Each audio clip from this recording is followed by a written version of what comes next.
Yo, what's up mga koys? Another day, another vlog na punta. Kaya tara, samahan niyo ako sa aking daily vlog. Koys El Kingani! So mga koys, eto na yung araw na gagraduate tayo ng araw. Pero bago yun, kakain at maligo muna tayo. Kaya, let's go!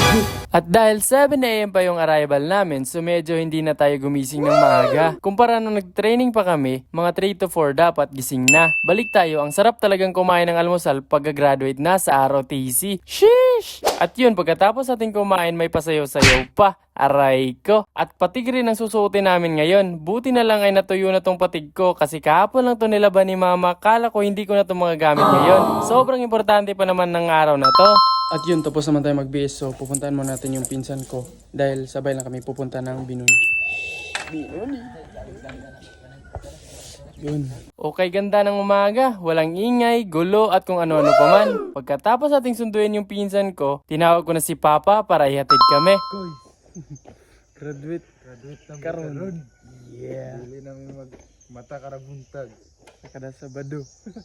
Dito pagdating namin sa Binoni, yung iba nagtataka ba't kami nakapatig, Lunes pa naman. Ang di nila alam ay gagraduate na kami sa ROTC ngayong araw na to. Sheesh! Mga 7 AM na to, tsaka bumiyahe ang multicab. At siya nga pala, hindi kami sa loob ng campus isi-celebrate yung graduation namin ng ROTC, kundi sa Old Capitol. Kaya eto, pagkatapos naming sumakay ng multicab, rela naman papunta sa Old Capitol. At pagpasok namin, sobrang dami na pala nila. Nagpa-practice pa nga sila dito habang hindi pa nagsisimula. Sobrang snappy naman, walang kagalaw-galaw, focus sa pakikinig. At yun, pagkatapos, eto, nakakamiss lang yung mga araw na nagde-training pa kami. Sobrang init, may mga times pa napasuko na ako sa sobrang pagod at init. Pero mas pinili ko maging matatag at disiplinadong kadete. At inisip ko rin na tsaka pa ba ako susuko, malapit na yung rahate. Kaya ayun, eto na, graduate na kami sa ROTC.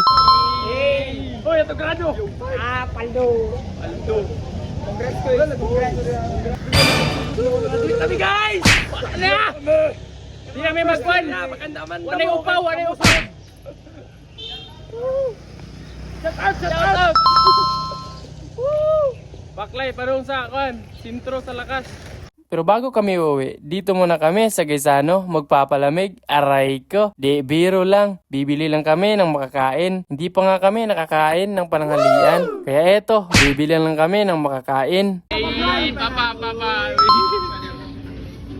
At pagkatapos, binayaran na ni Ase ang nabili namin. Punta na kami ng terminal, hindi para sumakay, kundi kakain muna kami. Malapit na kasi ngayong mag 1 PM at dito magal nakasakay na kami. Kanina pa nga sana kami nakauwi, kumain pa kasi. Aray ko, malayo-layo pa nga yung vacation namin. Kasi kakamay pa lang ngayon, tas hindi pa nagsisimula yung final exam, kaya hintay-hintay muna tayo. At yan lang mga koys, for today's video.